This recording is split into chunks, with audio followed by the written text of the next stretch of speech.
1960s. The Super Bowl era didn't begin with balance or finesse. It began with panic. Defensive coordinators spent the early 1960s admitting something quietly terrifying. Nothing they tried worked to stop one man. From 1960 through 1965, one runner led the league in rushing 5 times, averaged over 5 yards per carry, and scored touchdowns at a pace that broke defensive morale. 8-man boxes became standard. Linebackers fired gaps early. Safeties abandoned coverage. The results stayed the same. Johnny Unitas controlled tempo through the air, Jim Taylor punished defenses with brute force. Gale Sayers arrived late and stunned crowds with speed, but none of them forced entire game plans to collapse before halftime. In 1963, this player rushed for 1,863 yards in just 14 games, averaging 133 yards per contest, a pace unheard of at the time. He scored 12 touchdowns that season and won MVP while missing games in other years and still separating statistically. Midway through the decade, the truth became unavoidable. The most dominant force football had ever seen was Jim Brown. He won 3 MVP awards in the decade and retired in 1965 with more rushing yards than anyone in league history, despite playing only 9 seasons. Defenders later admitted tackling him felt pointless. Angles failed, arm tackles bounced, momentum vanished. When he walked away, the league didn't replace him. It reinvented itself trying.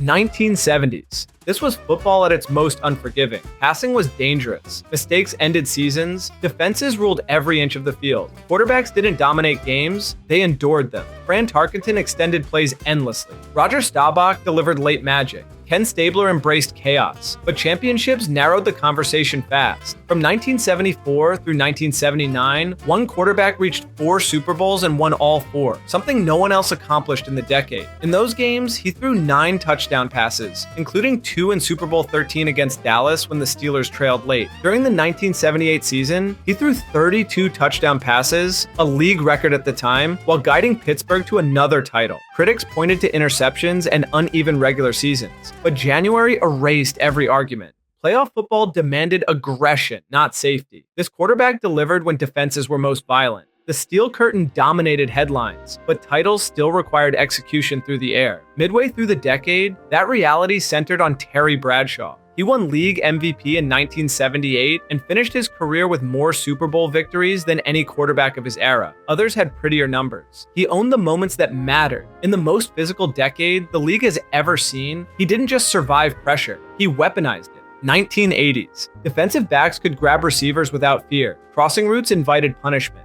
Timing mattered more than speed. Even in that environment, one player separated himself through precision. From 1981 to 1989, he led the league in receiving yards 6 times and touchdowns 7 times, production that dwarfed every peer. In 1987, during a strike-shortened season, he caught 22 touchdown passes in just 12 games, a pace no receiver had ever approached. Double coverage became mandatory. It didn't help. He beat press coverage with footwork, zone coverage with timing, and playoff defenses with inevitability. Joe Montana ran the offense flawlessly. Dan Marino shattered passing records. Lawrence Taylor destroyed protection schemes. Yet offensive coordinators admitted they built entire game plans around getting this receiver the ball anyway. Halfway through the decade, the position itself evolved. Wide receiver became about reliability, not flash. That shift crystallized when Jerry Rice dominated Super Bowl 23 and Super Bowl 24, combining for 3 touchdowns and over 200 yards. He finished the decade with over 8,000 receiving yards despite constant physical coverage.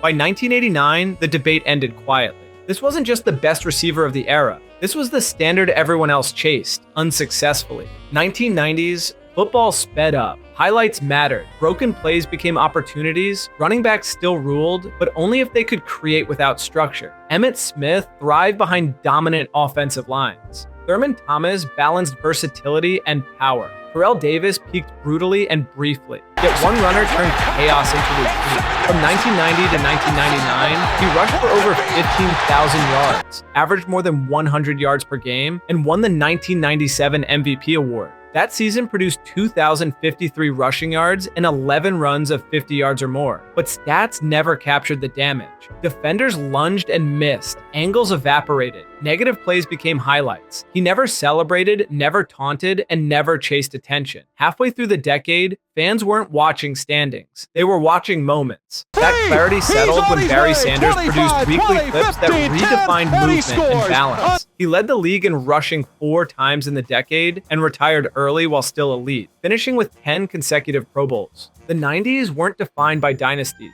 They were defined by spectacle, and no one delivered it more consistently. 2000s. The league changed fast. Defenses disguised coverage. Blitzes came from everywhere. Quarterbacks were forced to diagnose chaos in seconds or get flattened. Some adapted, others cracked. Brett Favre chased risk and spectacle. Kurt Warner thrived in perfect systems. Tom Brady won early with balance and defense, but one quarterback turned preparation into domination. From 2000 through 2009, he won 4 MVP awards, the most ever in a single decade, and did it while rewriting efficiency standards. His 2004 season produced 49 touchdown passes and a passer rating over 120, numbers that felt illegal at the time. Defenses tried everything. Zone blitzes, late rotations, disguised shells, none of it mattered because the battle was over before the snap. Midway through the decade, it became clear the most powerful weapon in football wasn't arm strength. It was control. That control belonged to Peyton Manning. He led the league in touchdown passes 4 times in the decade and posted 8 seasons with a passer rating above 95 when league averages lagged far behind.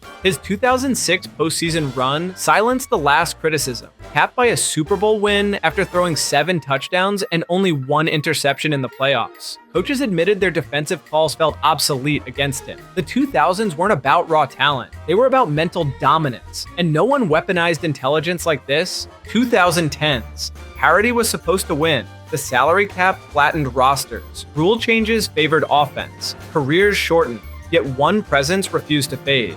Aaron Rodgers delivered elite efficiency. Drew Brees shattered volume records. Von Miller wrecked games defensively. Still, January kept circling back to the same outcome. From 2010 through 2019, one quarterback reached 5 Super Bowls, won 3, and appeared in 8 conference championships. In 2014, he threw 33 touchdowns with just 9 interceptions and followed it with another title. In 2016, he orchestrated the largest Super Bowl comeback ever, erasing a 28-3 deficit with over 400 total yards and 5 total touchdowns. Midway through the decade, longevity became dominance. That reality centered on Tom Brady. He won league MVP at age 40, led the NFL in passing yards at 42, and outlasted entire draft classes. Defenses waited for decline. It never arrived. He adapted faster than the league evolved. And before this decade moves on, but first, only cool people are subscribed to this channel. So hit that subscribe button before we go any further. The 2010s weren't about innovation alone.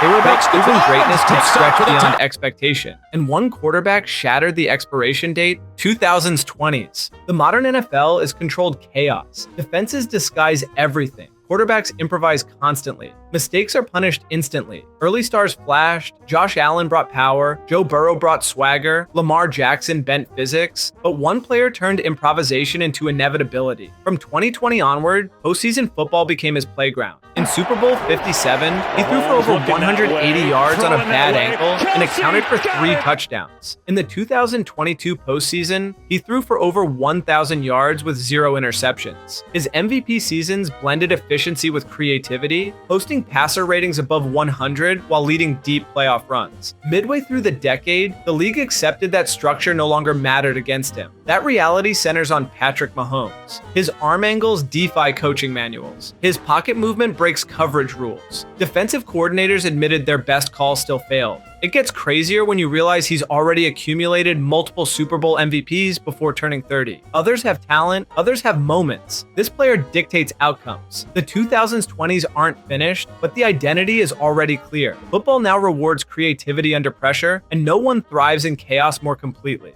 If you like this video, consider watching this next one, which YouTube thinks you're going to really love.